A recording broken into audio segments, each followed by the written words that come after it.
What's up, everyone? Happy 4th of July, everybody. Nick from Comic Culture here. It's time for Nick at Night, my weekly comic book review show. Let's get into the books I read this week. And if you are interested in any of these books, go down below in the description. I'll have links to some of them and a discount code so you can save a little money at the same time. We're going to kick things off over in DC. We have a new Vertigo book, kind of. We have 100 Bullets. We have the US of Anger issue #1.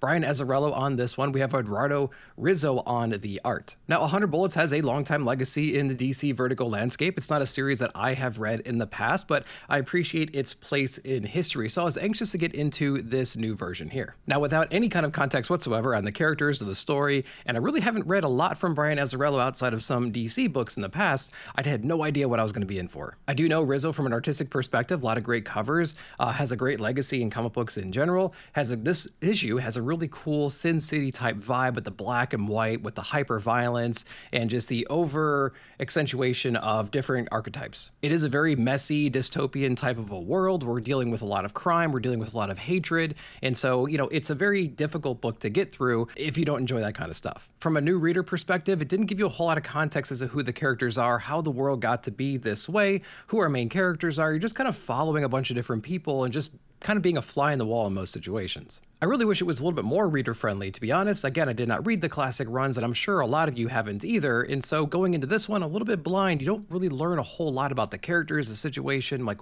what is our motives here, what are we trying to accomplish? It's definitely a book that's going to take some time to get into. It does make me interested in going back and reading some of the original 100 Bullets issues that came out before, just to give me some of that context. All in all, I'm trying to weigh where I land with this book, just based on what it gave us for an issue #1 for a new reader perspective, but I also want to respect the legacy of the creative team and this series in general, so it's kind of difficult to place this one. Next up is Absolute Martian Manhunter. We have issue #12, the conclusion of this run from Dennis Camp and Javier Rodriguez. I'm going to take the perspective of looking back at the entire series because it doesn't make sense that you would pick up issue #12 to start with, so we're going to be looking at it from that lens. I really did enjoy the alternative take on the character of Martian Manhunter and John in general. I thought it was a very creative way to do something a little bit new, something fresh with a legacy character like this. Martian Manhunter hasn't really been in the forefront of a lot of DC books as of late. He's been peppered in here and there with some of the recent events, but not really a main character in a lot of the stories lately. So really, if you didn't have any foundation set with a character, you can get into this book and just enjoy the insanity that this creative team brings. Dennis Camp has a very poetic, metaphoric way of approaching the storytelling. Sometimes you have no idea what he's talking about. It's so abstract, it's so alien to you that it's barely comprehensible, but at the same time, you resonate with whatever the vibe is that's coming off the page. And of course, Javier Rodriguez is the perfect complement on a visual perspective. He does a fantastic job with the colors and the line work, making everything look trippy and just otherworldly. So again, this story lives right on the edge of understanding. You have no idea where it's going to go, and I think that's part of the charm of the story. And it has some really cool practical effects built into the book itself. Although we didn't use it a whole lot, it's still there, and most comics don't do that at all. This is going to read really well in a collected edition. In fact, they do have some hardcovers for volume #1. I'm waiting for that big hardcover that's going to collect the entire series. I think that's going to be fantastic. There's plenty of back matter they can cram into there as well, so I think it's going to make a great hardcover deluxe collected edition, so be on the lookout for that one day. All right, let's go over to Batman issue #11. Of course, we have Matt Fraction on this one and Jorge Jimenez on the art. I'm still struggling with this series. I have a love-hate relationship with this particular run because we have about 9 different focuses that we're trying to deal with at the same time. So you as the reader, you really have no idea what storyline you're going to pick back up issue to issue. I've actually given up trying to remember all the different plot threads that we've introduced over the last 11 issues, but the one thing is consistent in this story is that I'm still really just interested in the world building and just the interesting perspective that this story is taking. It seems to be more a reflection of how it would actually go. We have so many focuses to put our attention towards. We don't really have a singular villain in this story. We're having to deal with a lot of different plot threads at the same time. So part of that seems realistic to me. I do like some of the characters they've introduced, although there hasn't been a whole lot of character development in them. This particular issue is revisiting an assassin that interrupted our famous Date issue. I think it came back out in January, which was one of my favorite single issues of the year so far. We get that villain reintroduced inside of this one. We also get some backstory on this particular character, who hired her, some of the people that might want Bruce Wayne out of the way, and so we get some clever storytelling that Bruce Wayne and his date have to go through to justify his son and why his son's dressed up like Robin. There is a cool charm in this book as well between Damian and Bruce. There's some really cool banter back and forth, like the character interactions and the dialogue seem fresh and new, and it seems slightly out of character, but not in an annoying kind of a way, right? Like I like a Bruce Wayne that has a little bit of levity inside of his relationships, and that's what we get in this story. I don't really think I have to say much about the artwork. I mean, it's Jimenez, right? So it's going to be insane from a pencil point of view, but the coloring from Mori is fantastic. Those two together, there's some real magic happening on the page. And I'll leave you with this one. There is a huge moment at the end of this issue, practically on the last page. What is it going to amount to? Who knows, man? But is it going to piss off some of the legacy folks that don't appreciate or don't like the current situation that we are in with Gotham Manor?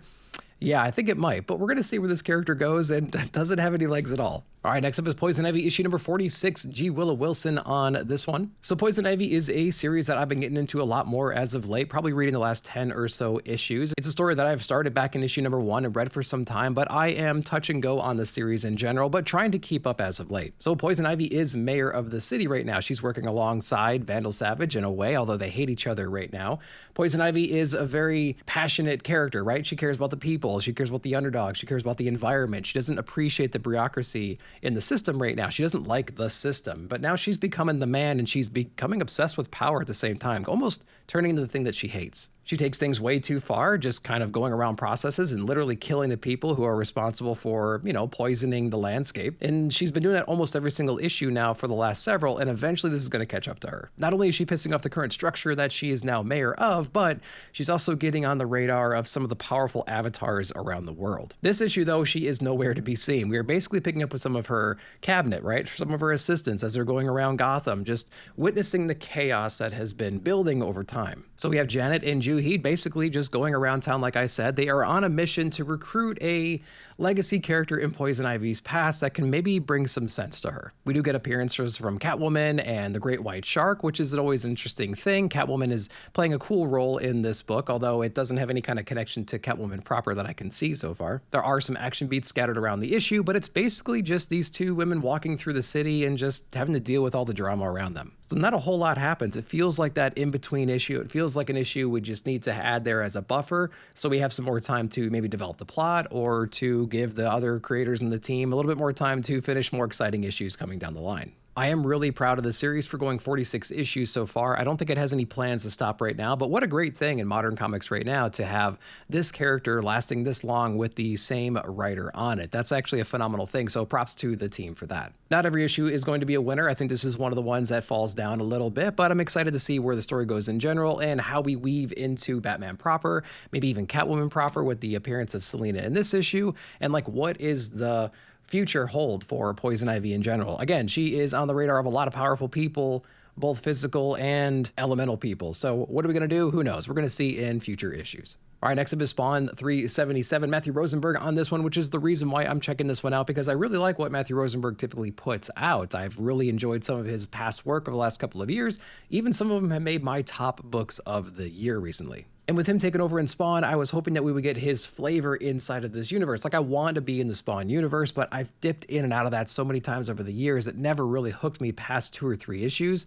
And I'm really sensing that still in this one. The previous issue, I believe, was his introductory issue, and it didn't do anything really to wow me, right? I wasn't excited to pick up the next issue. Spawn was gone. There was a big war that happened. Angels and demons were puppeting the masses, and people are aware of that now. In this issue, they're trying to regain their independence, right? They're trying to make their own fate. A lot of the villains are getting together, very much like, Batman Dark Knight-esque, hiding away right now, and they're trying to come up with a plan to run the world now that they don't have those puppet strings on them. Spawn is apparently still out of the picture, and so they feel like they can run the town now in his absence, but we learn very quickly that's not necessarily the case. That is also part of the problem. When you see what happens towards the end of this book, when you see order being restored in this city, it doesn't happen in a very exciting way. It just kind of pops out, and then there it is, and so you're just like, well, maybe I thought there was more to that than there really was, and I don't exactly know what I'm supposed to learn or do with that. So it did feel a bit rushed. It felt like we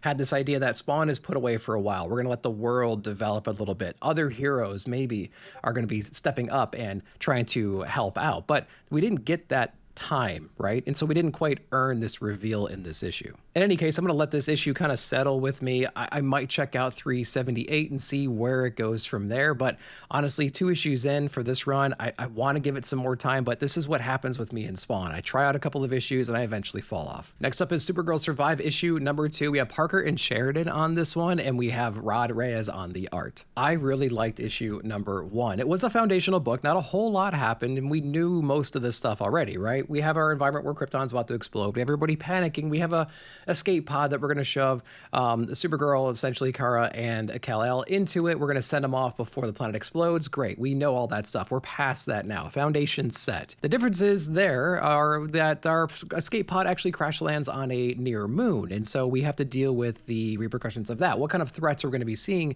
on this moon landscape? We get teased what happens in the end of issue number 1. We get that follow-up in issue number 2. Not only do we get that follow-up in issue number 2, we do a lot of world building. We're introducing a lot of characters into this story. This doesn't feel like a Supergirl type story, other than the fact that we have the character there with Kal-El as a baby. And we have a lot of ancillary cast from the DC universe. That's our connective tissue to the DC universe. I'm not a big Lanterns fan, to be honest with you, but there's a lot of cool Lanterns they introduced inside this book. This book goes into a lot of directions I did not think it was going to go in. We have the Lobo family as well, so we get to be introduced to that race and a bunch of different people there and what they're up to. There's a connection between Supergirl, Woman of Tomorrow, I guess Supergirl, just the movie that just came out. A very loose connection, some similarities there, but they don't lean into it too much. I think what I enjoyed the most is just the shock and awe of where this story went and the characters that they introduced. I think it was really cool. We have an interesting world that feels lived in. I'm really enjoying just the landscape of everything and the character designs, and Rod Reyes' art. Some of the best in comics right now. I love the subtlety. I love the action, the coloring and everything too. Phenomenal stuff, man. This team just keeps getting better and better with every series they put out, and they have a Godzilla horror book coming out as well very soon. I'm going to be eating all that stuff up. Really having a good time with Supergirl Survive, especially issue number 2.